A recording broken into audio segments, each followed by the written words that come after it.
ಫೀಲ್ಡ್ಗಿಳಿದ ಮೇಲೆ ಯುದ್ಧ ಮಾಡಲೇಬೇಕು. ಸತ್ರೆ ವೀರ ಮರಣ, ಗೆದ್ರೆ ಸಿಂಹಾಸನ. ಯುದ್ಧ ಶುರು ಮಾಡೋಣ ಅಂತ ಧ್ರುವ ಸರ್ಜಾ ಎಂಟ್ರಿಯನ್ನ ಕೊಡುವುದಕ್ಕೆ ರೆಡಿಯಾಗಿದ್ದಾರೆ. ಎಸ್, ಜೋಗಿ ಪ್ರೇಮ್ ನಿರ್ದೇಶನದ KVN ಪ್ರೊಡಕ್ಷನ್ಸ್ನ KD ಸಿನಿಮಾ ಇದೇ ವರ್ಷ ರಿಲೀಸ್ ಆಗುತ್ತೆ ಅನ್ನೋದನ್ನ ಈಗಾಗಲೇ ಚಿತ್ರತಂಡ ಅಧಿಕೃತವಾಗಿ ಅನೌನ್ಸ್ ಮಾಡಿದೆ. ಈಗಾಗಲೇ ರಿಲೀಸ್ ಆಗಿರುವಂತಹ ಟೀಸರ್ ಕೂಡ ಸಾಮಾಜಿಕ ಜಾಲತಾಣದಲ್ಲಿ ಸಖತ್ ಸದ್ದು ಮಾಡ್ತಿದೆ. ಪ್ಯಾನ್ ಇಂಡಿಯಾ ಚಿತ್ರವಾಗಿರುವಂತಹ KD ಸಿನಿಮಾದಲ್ಲಿ ಬಹುತಾರಾಗಣವೇ ಇದೆ. ಚಿತ್ರದಲ್ಲಿ ಸಂಜಯ್ ದತ್, ರವಿಚಂದ್ರನ್, ರಮೇಶ್ ಅರವಿಂದ್, ಶಿಲ್ಪಾ ಶೆಟ್ಟಿ ಪ್ರಮುಖ ಪಾತ್ರದಲ್ಲಿ ಅಭಿನಯಿಸುತ್ತಿದ್ದಾರೆ. ಇದೀಗ KD ಸಿನಿಮಾ ತಂಡದಿಂದ ಮತ್ತೊಂದು ಹೊಸ ವಿಷಯ ಹೊರಬಿದ್ದಿದೆ.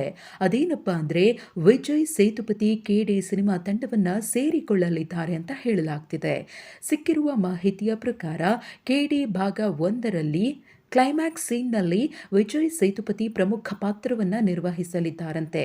ಇನ್ನು KD ಪಾರ್ಟ್ 2 ಕೂಡ ಬರಲಿದ್ದು KD ಪಾರ್ಟ್ 2ನಲ್ಲಿ ಪ್ರಮುಖ ಪಾತ್ರವನ್ನ ನಿಭಾಯಿಸ್ತಾರೆ ಅಂತ ಹೇಳಲಾಗ್ತಿದೆ.